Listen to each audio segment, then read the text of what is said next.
adik-adik, kali ini kita akan belajar mengenai kisah Daniel. Ada yang sudah tahu siapa itu Daniel? Belum?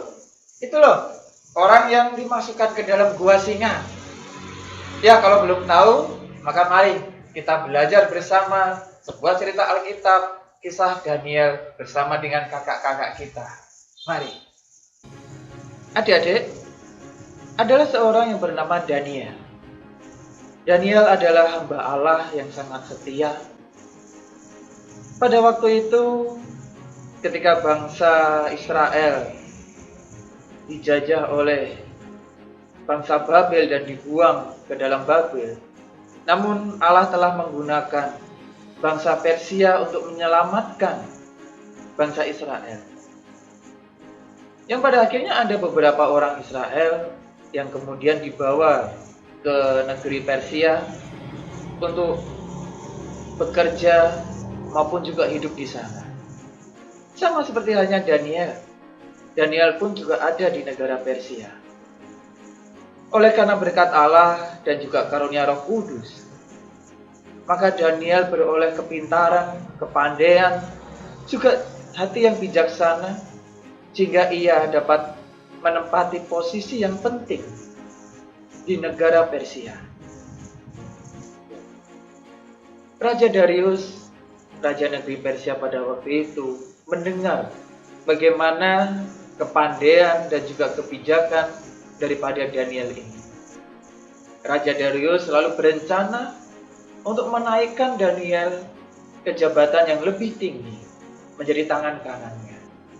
Hai Daniel, karena engkau anak yang pandai dan berjasa buat negara ini, aku akan menaikkan jabatanmu. Siap, Yang Mulia. Daniel kemudian menempati jabatan yang tinggi, bahkan lebih tinggi dari jabatan-jabatan yang lain dan juga orang-orang asli Babel pada waktu itu. Hal ini kemudian membuat para pejabat yang lain merasa iri terhadap Daniel, sehingga mereka pun berusaha untuk mencari cara supaya dapat menjatuhkan Daniel.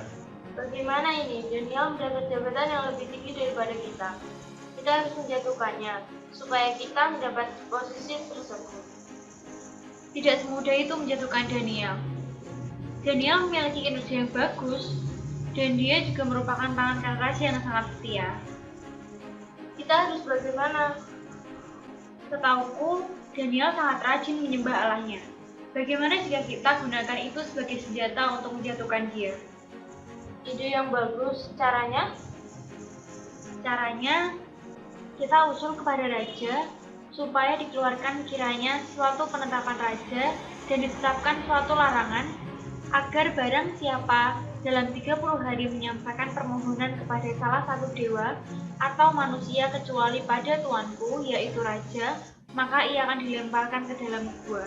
Ide yang bagus. Mari kita menghadap raja. Setelah mengadakan kesepakatan untuk menjatuhkan Daniel, maka para pejabat yang iri kepada Daniel tadi dengan segera menghadap kepada raja supaya raja dapat terhasut oleh mereka. Ya raja, tuanku yang sangat bijaksana, hambamu ini hendak menyampaikan sesuatu. Menyampaikan apa? Tuan, saya melihat banyak sekali rakyat-rakyat kita yang sudah tidak lagi menyembah engkau. Mereka memilih menyembah Allah-Allah lain dan dewa-dewa tuanku. Bagaimana jika engkau mengeluarkan kiranya suatu penetapan raja dan ditetapkan suatu larangan agar barang siapa yang dalam 30 hari menyampaikan permohonan kepada salah satu dewa atau manusia kecuali kepada tuanku, ya raja, maka ia akan dilemparkan ke dalam gua singa. Oleh sebab itu ya raja, keluarkanlah larangan itu dan buatlah suatu surat perintah yang tidak dapat dirubah menurut undang-undang Media dan Persia yang tidak dapat dicabut kembali. Menurutku, itu merupakan ide yang bagus. Baik, nanti akan aku sampaikan kepada rakyat-rakyat. Baik raja. Kemudian Raja Darius pergi ke suatu tempat di mana rakyatnya berkumpul di situ. Raja Darius pun lalu mengumumkan peraturan baru yang ia buat tadi. Hei rakyatku, aku akan membuat peraturan baru. Bagi siapapun yang tinggal di negara ini harus menyembah aku, tidak boleh menyembah Allah lain.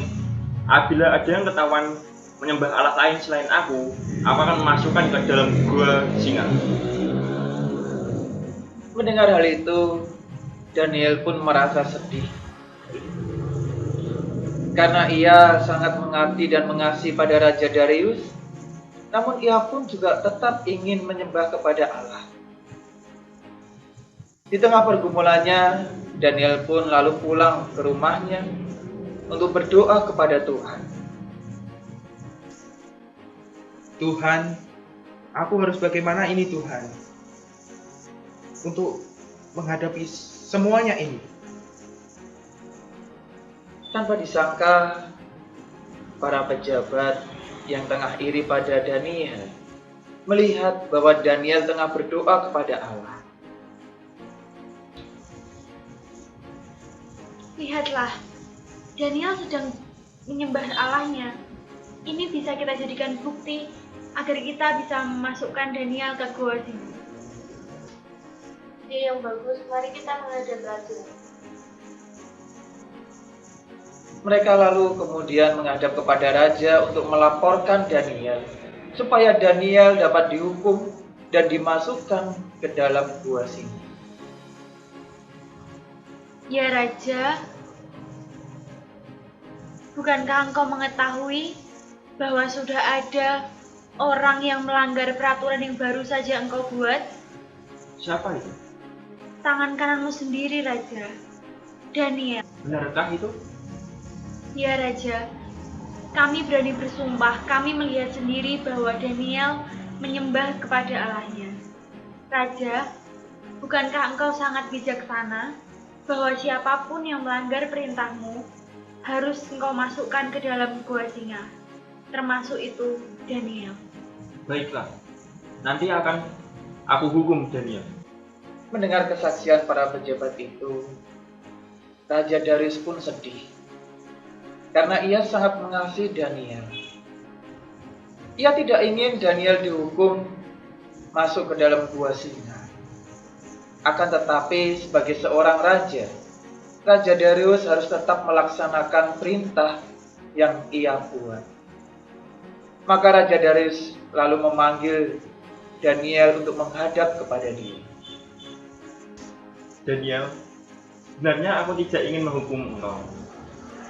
Tetapi aku telah mendengar dari para pejabat yang telah melihat engkau menyembah Allahmu.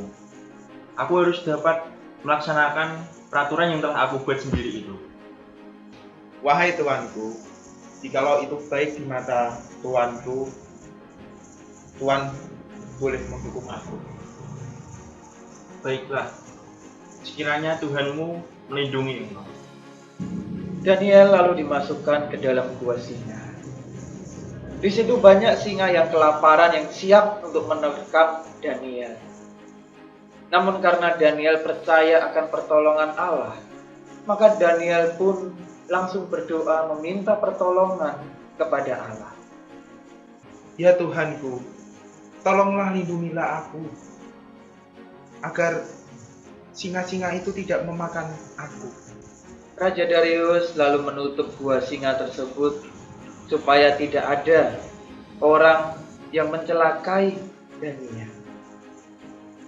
Pada malam hari, Allah lalu menjawab doa dari Daniel.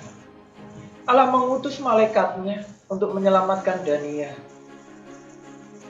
Bahwa malaikat-malaikat itu lalu menutup mulut singa-singa itu, sehingga mereka tidak mencelakai Daniel.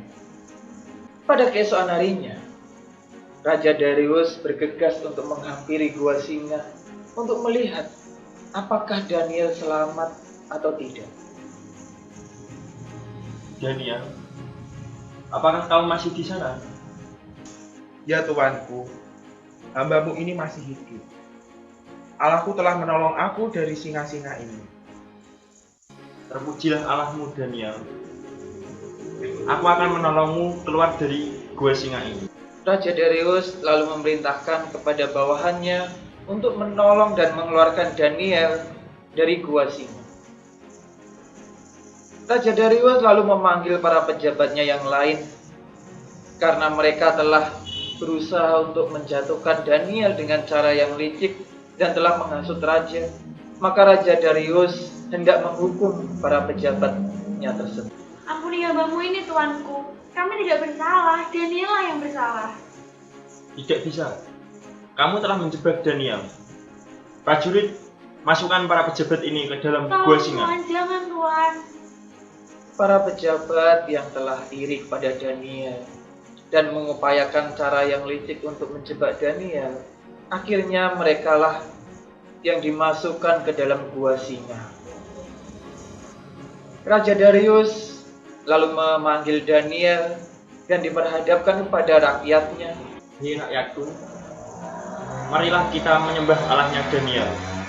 Karena aku melihat sendiri, Allahnya Daniel telah menyelamatkan Daniel dari gua singa, sehingga Daniel dapat selamat keluar dari gua singa.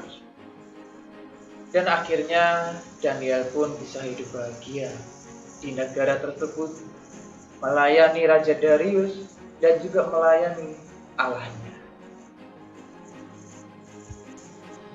Nah, adik-adik, bagus kan tadi cerita Alkitab mengenai kisah Daniel?